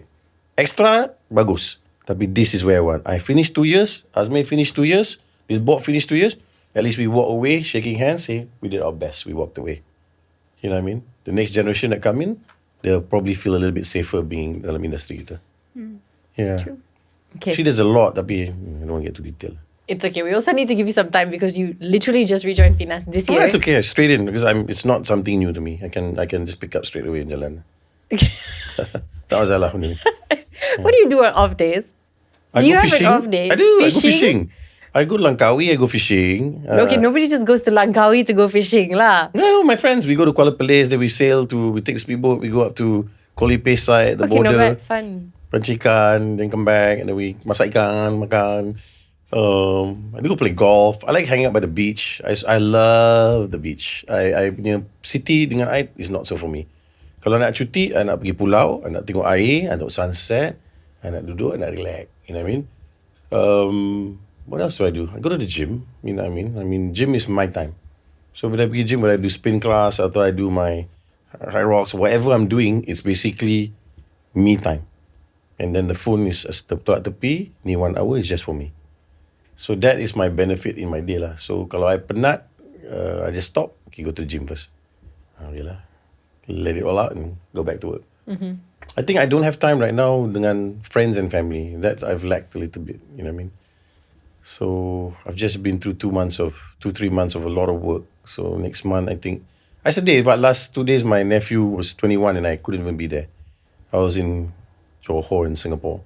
Couldn't come back. So I felt really bad. So I not take him for a quick holiday this weekend and spend some time with him. So those are the things. And tak dapat lepak dengan kawan. You know, it's macam mana cakap, it's a very lonely road what I do. A lot of people tak faham. It is actually, orang cakap ni, Hans ni sibuk-sibuk, but it's actually a very lonely path what I do. So people tak sedar. They only think Hans, oh, he's moving here, he's doing it, but they don't realize when I'm sitting down, I'm like, I'm alone here, man. It's like, dude, that's the tough part. Going home alone and like, okay. Dulu I had my dog, you know what I mean? I come back, I have my prince, then he passed away, you know, a year ago, cancer. I balik, I kosong je lah kat rumah. Rumah ni senyap je. Yeah. I lost my best friend, so that was it. I'm so sorry for your loss. It's you know, it's what it is. Makes it very difficult to get a new dog, huh? Nah, cukup. Yeah. Maybe later. I don't know. Not now. Would you change any of it? Wow. I don't know. I think I would change the moments I had, I think, dengan orang. You know, it's like, sometimes we brush off people. Sometimes we're on this high because we're working, and you're on this, it's like you can't stop it, you know what I mean? Benda tu just jalan, you realize that, shit, time has passed so fast. Where did the last 10, 15 years go? You know what I mean? Like, shit, man. It's going so fast. I need to slow down, you know what I mean? So this has been on my mind. You know, Finas is important to me, so I will focus on Finas. But I think slowing down a little bit, focusing on me, that's important now. Me. Yeah. I work hard when I need to, tapi I'm now contemplating of, I need to think about myself. Yeah. I haven't thought about myself in a long time, to be honest. I don't see my friends anymore. I hardly see Aflin. You know, my friends are old, I hardly see them. You know, I came back 2 nights ago, midnight. Next day I had brunch with 3 of my friends I haven't seen in so many months. You know, I said, oh, good to see you guys, man. Itu 1 hour. Gotta go, bro. Yeah, it shouldn't be that way, man. But it's so weird, right? Like, if you hadn't done everything exactly how you did it, you would not have achieved all of the things yang membuatkan you jadi you sekarang. Yeah. So it's just so messed up, right? How it's like actually. Yeah, it is messed up. You know what I mean? It is, you know, it sounds all nice. You know, entertainment life ni, you tahu, you're in the entertainment life, you know what I mean? And everybody thinks it's a perfect world. It's not. It's not a perfect world. It's tough, you know what I mean? It's people perceive you as A, but you're not. People think you're this, but you're not. And you have to hold that facade. So I gave up on the facade. I stopped acting for 7 years. And I just did a production in New Zealand, which was opening yesterday. That's why I was in Singapore. And I went back to acting after 7 years. How was it? October last year. And I did the project. It's called Korban. And it's playing in Singapore. Just opened tonight. 29, is it? Yeah. Oh, Tonight, it opens tonight, congratulations. 9:30. Yeah, oh, yeah. I mean, well, a week ago. Congrats. Yeah. And I did it because one, it was New Zealand, my bucket list. Two, I needed to get out of Malaysia. And I didn't want to get out of Malaysia because I'm going for a meeting. I wanted to get out of Malaysia because I needed space to breathe. So being in New Zealand for 1 month, seeing the mountains, seeing the ocean, seeing the different walks of life and meeting people I didn't know and people didn't know who the hell I was pun best. You know, dulu I used to work around PA. I don't do it anymore. I walk alone. I like walking alone. I like checking the hotel alone without people being around me. You know, before I masuk bilik or in my hotel, I had a guy stay with me. He was my right-hand guy lah, this elderly guy, jaga me. And he was always there in the room because if anybody knock the door, he opens. Because there were crazy people knocking on my room door. And I didn't want to be part of anything like that, you know what I mean? And now I don't want that. I'm free to walk alone. I'm my own man. I don't need the facade of being a celebrity or people knowing me or not. I don't really care. I like this Hans more than I was probably 10, 20 years ago. This is me right now. This is the real me lah. Yeah, I think so. And I like it. I'm more comfortable, but I need to make some decisions in my life soon. You know what I mean? That I said, all right, enough of this, Hans. You gotta sort yourself out, Because there's a lot of the jigsaw puzzles that's not fulfilled yet. The 𝙏𝙀𝙄𝙎, the Finas, the politik, all that, it's important. It's important. But kalau kita sebagai seorang individu, kita pun tak senang dengan keadaan kita. Kita pun tak senang dengan bila kita jalan, bila kita makan, bila kita duduk kereta, bila whatever, you know what I mean? Then what's life about, man? It means nothing. I think I've helped enough people. I need to help myself now. So I'm at the turning point again. In life, you're at a turning point. Yeah, I believe that. In life, you have a turning point. I'm going through my third turning point, I think. And it's about to happen again. Yeah, I get scolded by my buddies as well. So if you're ever into Yafin, he'll tell you all the stories. We did actually an episode. You need to watch it. Yes, seeing as you guys are close. Right, Yeah. We did. So I think it'll be fun. But I really hope that in this next chapter for you, dia akan membawa you lebih dekat dengan diri sebenar. Yeah, I hope so. Yeah. You have to. That also kita kena usaha. Benda tu tak datang dengan free. Yeah. Challenging your life apabila kita nak jadi seorang yang self-made. Yeah, tak ada orang tolong There's not many people that help me in my life. I could say that, you know what I mean? I have friends, supportive, yes. But everything I had in my life was built by myself. You know what I mean? Nothing was given to me free. Tak ada satu benda pun bagi free kat I lah. Tak ada orang nak datang ni, free Hans kau bagi. Tak ada. Everything you tengok dalam hidup I, yang kecil apa pun, usaha titik perlu I sendiri. Tak ada benda tengok. Yang tengok kalau stokin ni ke, jeans ni ke, tak ada. It's all through my sweat, and usaha sendiri. So sometimes I envy people, oh wow, so easy you dapat. It's okay lah, good for you. I go and do my own thing. Tapi at least now you have, you can sleep at night with this level of self-assuredness yang you dah membina untuk diri sendiri. And that is also valuable because bukan semua orang ada benda tu. It is very valuable. And I hope everybody gets there quicker. Kalau you take it from me sebagai example atau contoh, kesilapan yang I pernah berlaku dalam hidup I, dan itu menjadi contoh untuk you belajar what not to do, then I'm okay. If I make mistakes in my life and people look at me and say, I don't want to be like that, I'm okay with it because you know what? I made that mistake. You don't have to make that mistake. Why should you go through that? But I believe mistakes are actually good education. It's something good, that's something you must fall sometimes or hurt sometimes and understand that whether it's work, whether it's love, whether it's friendship, you must feel it. Then you know the pain. Then you be like, I don't want to go through that. Baru kita boleh buat benda tu. You know what I mean? A lot of people ni dia la. No. Betul. Yeah. I don't know. Maybe my perspective is very different now in life, but I'm just a bit more settled and I kind of, know where I want to go, I think, And I even know when I want to stop. I do know when I want to stop. Considering you planned everything out from like the time that you were acting, I tak terkejut lah untuk dengar berita My stop is very simple. When is your stop? I can't share it. That's personal to me. Okay. I'm not going to share that right now, but I do know what I want to do when I've said enough. Okay. Because I will always be active. I don't believe that you at a certain age ke apa, you got to stop thinking using your mind. Kita kena selalu utilize it, you know what I mean? It's a tool and a something that's given to you. And we should utilize it benda tu. But you have to utilize it in good cause. So, you know, how do you... My cause is always, how do I help people? How do I help the people around me to be comfortable? How do I support my friends? If someone's in trouble, can I support them? Can I help them? I'm always worried I cannot provide. That's my problem, you know? Ooh. Wow. That was weird to say. I don't think it's a problem, but it's a double-edged sword lah, for sure.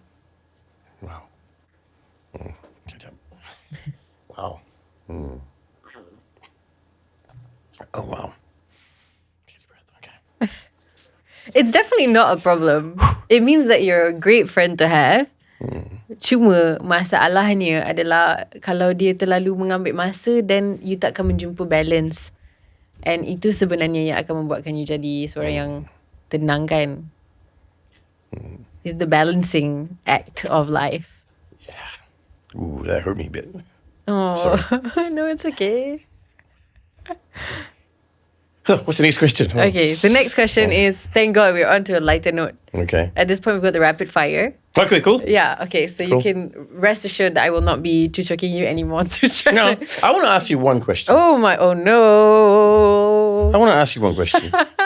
Because Shit. no, it's you know, I mean, you Okay, know, of course. we What's are up? in the industry and we should be open enough to be acceptable to what people think of us. Yes, of course. And see us in a, you know, sometimes we're in a bubble. Kita orang dalam satu Yup. kotak and orang kita dan dunia kita sendiri. Like from your perspective, what do you see Hans? You see, okay, whatever, my career, X amount, whatever. But what do you actually see the three things in me? It can be pro and con, It doesn't have to be, oh, bad. It's okay, I get it, you know what I mean? And I'm cool. Don't hold back, you know what I mean? What is that you see? I've been in industry, maybe some people know me, some people tak tahu. Tapi what sebenarnya from outside, orang rasa, I mean, we not really, I know of you, you know, and I've never asked things like this of people. So I'm taking this opportunity right now to think, what do you think of this Hans? Maybe at a certain different pillar of time, or now, or before? I think it's an interesting question, especially for me to answer sebabkan I tak kenal you secara dalam. And this is one of my first opportunities properly speaking to you, which is why maybe I can give you a perspective yang mungkin is similar to a lot of people's perspectives because not everybody knows you very well. Of course. Yeah. So from what I've seen of you, I think you are somebody who is obviously very... The good things are that you've been in this industry a long time. You know very much what you're doing. You have sat in every seat or worn every hat imaginable. Dari segi pelakon ataupun behind the scenes, everything. You've done it all. So there's a lot of respect for the gravitas that you bring to any situation and the ilmu yang you ada. But I would also say originally, prior to doing more research about you, I thought that maybe you were slightly unapproachable. I thought you were very much like a corporate, exactly what you would assume from any corporate, like very stiff, like plays golf and is unapproachable. Genuinely, I mean, Still play golf, hello. Okay. well, that's kind of the perception That's is cool, yeah, because I didn't know you and because I tak buat research lagi, I would see you and I think just from seeing you, I was like, okay, corporate guy who probably knows what he's doing, probably deals with very big figures and does it very well and does that. Yeah, okay. I get you because I sometimes I have this wall. Macam I jalan, I don't look straight, I look down. Yeah. And I don't and sometimes so people don't realize I ni rabun. Oh, see people. no.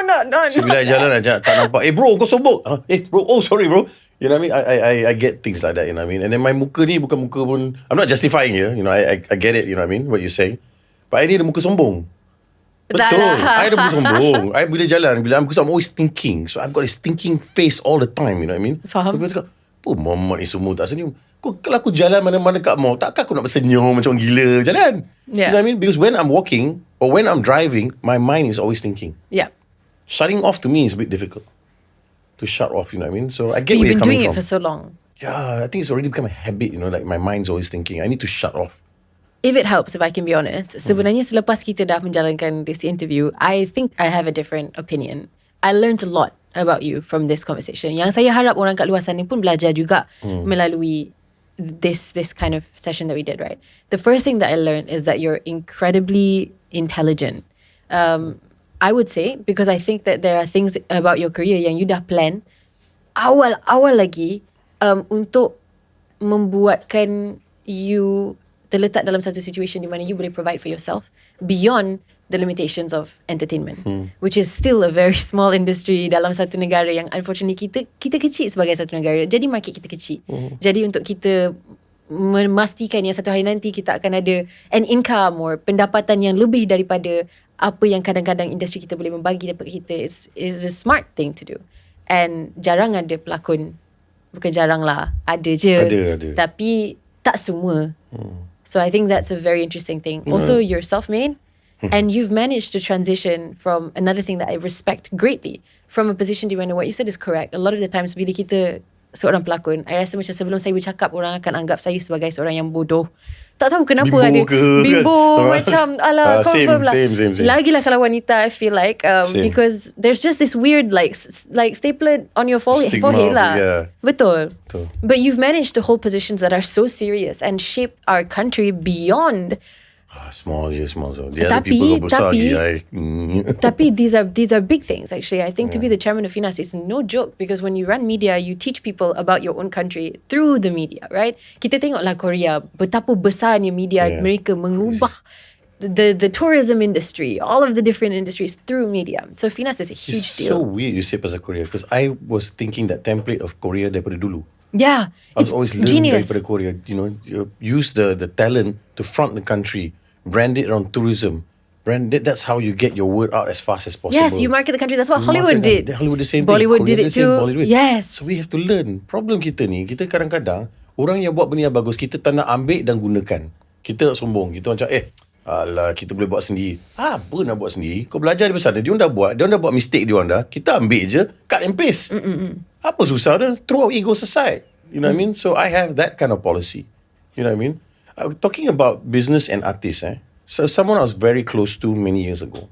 Dia dalam industri hiburan, and dia was muda, just starting career dia. And dia cakap, what do you think about this nak jadi artis? I said, you know what, maybe do it, but have something to back up yourself on. You know what I mean? So dia cakap, apa? I said, okay, social media platform, you got this, just find the product. I said, so this is how you do it, the business structure of it. Benda yang nak jual tu, you decide. Sebab I don't know. Then she came to me, she said, I found the product. I was like, you did? Okay, what's the product? Dia bagi tahu product tu. And I said, and she goes, but I don't have any money. I said, how much do you need? She went, I said, all right, here. So do you want to be part of the business? Nah, it's for you. We'll go sort it out. That person became a multi-millionaire. You should have asked for some equity. I should have. But I didn't. My niat was to help somebody. So I'm okay. But I was just like, but today, I'm very proud of that. I'm very proud of that person, even though, we're not in communication or whatever, but I'm very proud of that person. And I've done that to satu dua orang dalam industri yang succeed. Maybe stop giving away ideas for free. No, because maybe that's not for me. Yeah, fair. You know what I mean? I can fix things. You tell me a problem, I can fix it for you. I can give you the roadmap. You tell me your problem today. Okay. I say that kejap. How much time do you have? Because after this episode, I have like 15 problems that I need. No, I'm being honest with you. You want you. I mean, honestly, right or wrong, I'm gonna sombong sangat cakap pandai semua, bukan. Tapi ada benda mungkin you can take 5-10% and then you boleh gunakan to improve it. Because I feel that's my strong point. That's what I feel. I say. So in Finas, I say, what's the problem? So, the problem is this, boss. Macam ni. Apa problem ni? Problem ni kecil je nak settle. You buat macam ni. You have to be creative to try to get around this, to fix it. You know what I mean? So I'm trying to implement that in the mindset of our agency. We have quality people in Finas, but I think we just need somebody to wanted to be able to push them. Untuk diorang see things from outside the box. You know what I mean? Not to be too straight arrow dengan government structure je. Government structure memang policy apa benda, we have to be creative. Paperwork semua memang kita nak follow tata cara kerajaan. We cannot run from that. It's a process, audit, all that is a process. We cannot run. But to get it done, kita harus ada minda yang berbeza daripada apa yang berlaku. Short before, I know a bit long, but ingat tak? I don't know whether you heard dulu. Road to Oscar. Oh ya, saya dengar. Oh, kita hebat dengan Road to Oscar ni kan. Saya dengar. I masuk Finas this time, Road to Oscar, kita tolak tepi. Dengar? Tolak tepi. We are not going to touch this right now.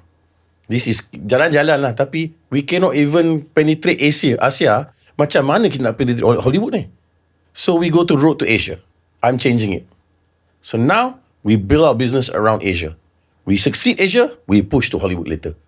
Don't worry about Hollywood. Don't worry about Europe right now. Let us conquer Asia.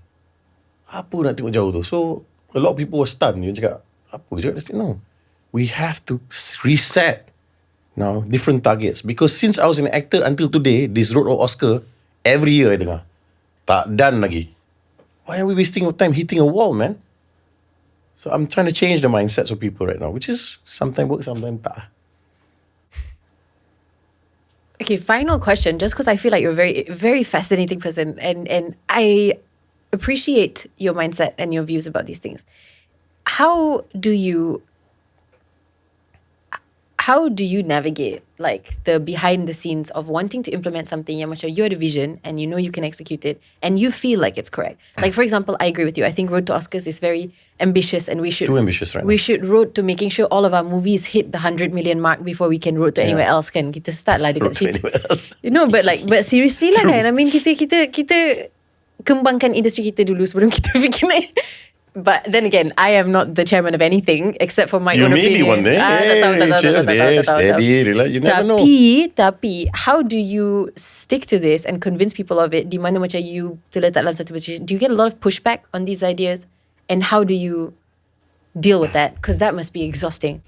I think it's actually trying to convey the message kepada orang-orang industri. Kalau kita convey dengan cara yang salah, mereka terima informasi yang salah dan mereka akan react dengan cara yang salah. So pandangan saya mungkin lebih matang sekarang. Saya cakap, okay, cara dia berbeza sekarang. I have to communicate kat mereka semua ni dengan cara yang to win their hearts and make them see the vision and apa manfaat atau benefit mereka akan dapat dalam the long term. So I market that. How I get here, yang first phase from A to B to C tu is our problem, Finas problem. But when we achieve, I show you this. So take a risk with us. So my campaign right now, what I say to people in the industry is, take a risk with us. Support us. Cukuplah bergaduh-gaduh ni. My first speech, I remember, I was very clear. Cukuplah bergaduh-gaduh antara satu sama lain. We work together. 0-0, hari ni ada chairman, everybody 0-0. We start from a reset. Nobody holds grudges on anybody, nobody blames anybody. Work with us to get there. We will fix it. But we have to be united first sebelum kita boleh fix this. But if we are not united, we're never going to achieve it. Pandangan saya, bila ada event Finas, the top artists don't turn up. I was in event, cakap. We hosted nearly 700 people in this ballroom. Where are all the names? Where are the people who are making the big money dalam industri kita, dalam bilik ni, dalam ballroom ni? It was the veterans, which we helped quite a bit in Finas. Where are the people that are making money, making hundreds of thousands of dollars with box office films and all? They're not here. So are they supporting us? They're not. So now my vision is to speak to them. So I told the staff, I said, guys, kalau you cannot get, I will call them personally. At least have 10 of them in that room because they need to front this. So as you said tadi, how did Korea do? Korea did it with fronting artists. These artists are not with us in Finas. Ask your friends that. You are in the industry. You're a top actress in Malaysia sekarang. Will you come to a Finas event? Highly doubt it. I highly doubt it, you see. But my job and the team and the CEO's job right now is to say, look, we have a different path. I'm not blaming orang-orang sebelum ni. I got no problems with the previous regimes and the previous management and so on. They tried it. But we have to just try something different to get everybody on board in this boat. So I hope that in the next year or so, these festivals that we want to go to, dengan our Finas punya program, I've given Finas staff every month must be one launch or something going to happen in the industry.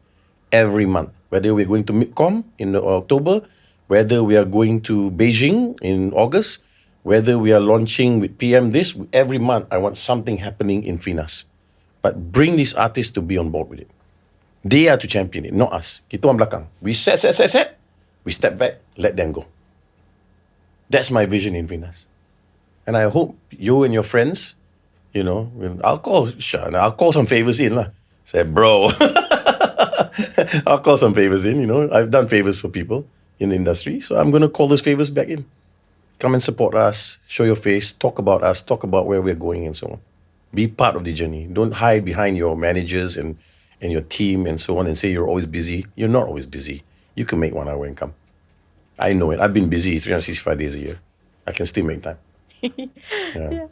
No, I think I agree. I think honestly, saya sangat harap yang semua vision ni dapat tercapai.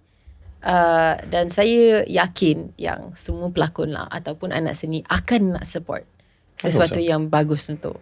I hope so. I hope this podcast you akan dengar benda ni, this conversation between you and me. So mungkin dia orang dapat pandangan lain apa yang saya cakap ni, dan saya mewakili menteri, saya mewakili kerajaan ni, saya mewakili staff-staff Finas, saya mewakili industri. I'm just a small part of this jigsaw puzzle, but I need the whole piece to come together for this to work. So everyone you hold one part of the jigsaw puzzle now. You know, Zizan will hold one, Shanas will hold one, all these actors or directors will hold one. And what I need to do is bring everybody together to make this picture perfect right now. That's what I want to do. And that's completely valid. Okay, rapid fire, go. Okay, we got rapid fire. Okay. If you had your own podcast, episode pertama, what is the story about yourself that you akan cerita yang tak pernah ada orang tahu? My love story, my relationships that people don't know. We have time. I regret that tanya. I was trying to not put Why you not? in such a, because that's I don't care. biasanya that's very interesting. Yeah, it'll be my journey. I would love to write a book about my journey, and I have it all in my phone. Every segment of my life that I've been through, I've marked it down and 2 or 3 pointers of what I would like to write in that book. And I even know who's going to write that book for me. But it's not now. I need an ending in my book. I don't have the ending. I don't think the ending is coming soon. Kita janganlah doakan ending tu No, akan ending, sampai. ending maksudnya something I've achieved that says this is it. I'm done now. I'm going to go sit Yeah, on the beach. I've done it. This is it. And I can go and build my villa in Bali and sit there, you know, with my dogs and my boat and go fishing my little sampan, you know what I mean? Okay. Yeah. In that case, I tak akan tanya pun. I rasa macam kita simpan lah untuk your... Yeah. Tapi kalau you janganlah buat book, buatlah TikTok minisodes. Itu yang tengah Maybe, I don't viral know. sekarang. Maybe, we'll see. Yeah. You produce for me lah. Tak, kita dapatkan SPP license dulu. Lepas tu kita SPP buat. boleh. Kita tak tahan orang SPP. Bukan susah. Just datang, give the information, akan dapat. Baiklah. We make it easy for everybody. Okay. Okay. Benda paling pelik yang you pernah dapat from any fans? Oh my God. Dia keluarga fans ni datang ke rumah mak saya dan mereka lamar anak dia kepada saya dan saya tak kenal dia orang untuk kahwin. Dia bagi tu anak bapak mak datang ni anak kita nak kahwin dengan. Ini zaman bila? Dulu masa saya tengah buat banyak filem dulu lah. Oh, itu memang crazy lah. Yeah.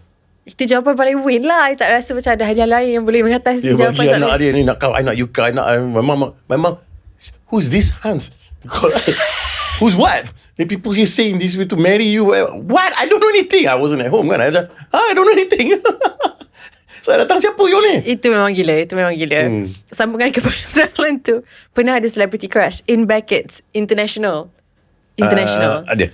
Okay. Ada. It's Charlize Theron, the South African actress. Okay. Yeah, she's very cool. So hot. She's cool lah. She's cool.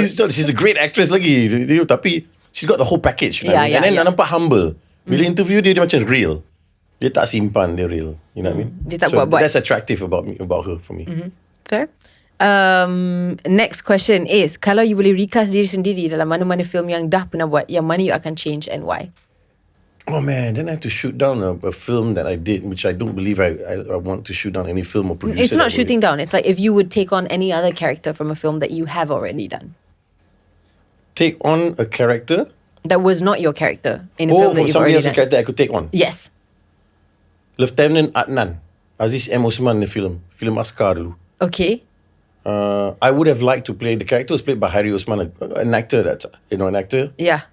But because Anak Askar, I was like, I want to play in an Askar punya story. Yeah. You know what I mean? I ada main gangster, bad guy, love story, kena bully, cuci bangunan, you know, baik dia cilok yang gila-gila dengan karakter ni. And this is what I was doing before, you know, or serious films, or Nota, which was, you know, very Japanese style of filmmaking, you know what I mean? My films were always so different. So I think it will be Lieutenant Adnan. At least get to do that for once, right? Yeah. Like a different... Yeah. Interesting. Okay. More about Watak. You've played many characters, tapi mana satu yang paling lekat dekat hati you sampai sekarang? Kalau you kena pilih satu. Di antara, I'm sure ramai yang lekat kat hati you. Oh, wow. I think it would be... Actually, it's the last production I did. In Korban, in Singapore, in New Zealand. Yeah. Oh, okay. Yeah. Because benda tu melekat sebab, I bagi sebab although I know it's rapid fire, tapi I nak bagi sebabnya. Oleh kerana, saya stop berlakon sebab I got bored of acting. Sebab I was saying dialogue all the time. Same dialogue, same emotion. Kalau nak luah, marah, dia keluar sama. Emosi, nak menangis, cara sama. Cakap, I love you or sing, sama. I did too much sampai I said, I'm burned out. That's why I stopped acting, I was burned out. And then to come back 7 years later with a fresh mind, and then suddenly act again, I came with something totally different. So when I finished the production, and I saw the preview 3 days ago in Singapore, I was like, personally, if I have to value myself right now, that's one of the strongest acting I've ever done. And very hardly I can say that about myself. So it's Korban, which is on the Singapore platform right now, on May Watch. Will it ever show in Malaysia? I think later on down the line. So Okay. they're selling it around the world and stuff like that. So yang tu kita nanti-nantikan lah. You can go to Me Watch and watch it right now online. So Okay, easy then. Okay. Your final rapid fire question is, what's your favorite joke? is this the one that I have to This tell the joke? is the one you have to tell the joke. I don't have a favorite joke, but I can I look at my phone? Yes, can. Boleh je. Okay, the joke. Sementara tu, we saved one to give you some, inspiration. Are you ready? Okay. What do you call tea that tastes like coffee? Tea that tastes like coffee. My mind's going somewhere else with that. No, it's not that. It's definitely not that. No. Tea That tastes like coffee. What the hell would I know? Apa dia? Uncertainty. It's great. Okay. We're playing like that, is it? Yeah, so kita punya jokes memang level-level macam tu. So Level tu, okay. there's no I got one pressure. that level. I got one that level, okay? You have notes in your phone about jokes? Yeah, joke. Sebab What? lama tak cakap joke ni. Kita serius. I say serious. You just said how I serious. So I serious lah. Mana ada joke ni? Okay. Why do ducks have tails? Why do ducks have tails? To hide their butt quacks. Get it? Butt quacks. I'm so bad. It's the first thing I Googled. I thought it was hilarious and stupid. So there you No, go. it's quite good actually. It's about like Butt quacks. dia memang kena dengan situation ni. Ya ke? So dia memang match kita punya level of Level terrible sama. jokes. Ya, Level sama. kita punya level memang at least kita nampak Kita lah bukan dia punya. Douglas Afri the level lah. Kita. Tak apa, gotta start somewhere. I don't know, man. My comedy is always spontan. You know what I mean? Yeah. Fair enough. Yeah, spontan. Kita tak plan. Baiknya cilok cerita, half the jokes were not written. Really? If you watch Baik the Cilok, it's all ad-lib. We didn't have a script. We were shooting a film with Aflin, Awi, ACB without a script. We were just ad-libbing. That's what was so funny. We were cracking up over our jokes. We didn't expect it. The musicals, Cuci, every night was a different show. Every night, we did 30 show run. Every night was a different show. That's crazy. So people would come, what is 4 guys going to do on stage? Because we were ad-libbing. Which is great in a way. Nobody could do that. People said, you guys were compared to before, like Piramli days that, he had his core people doing that. But you guys had something like that. We're not comparing to Piramli, but, that's another level, you know what I mean? That's the man, you know what I mean?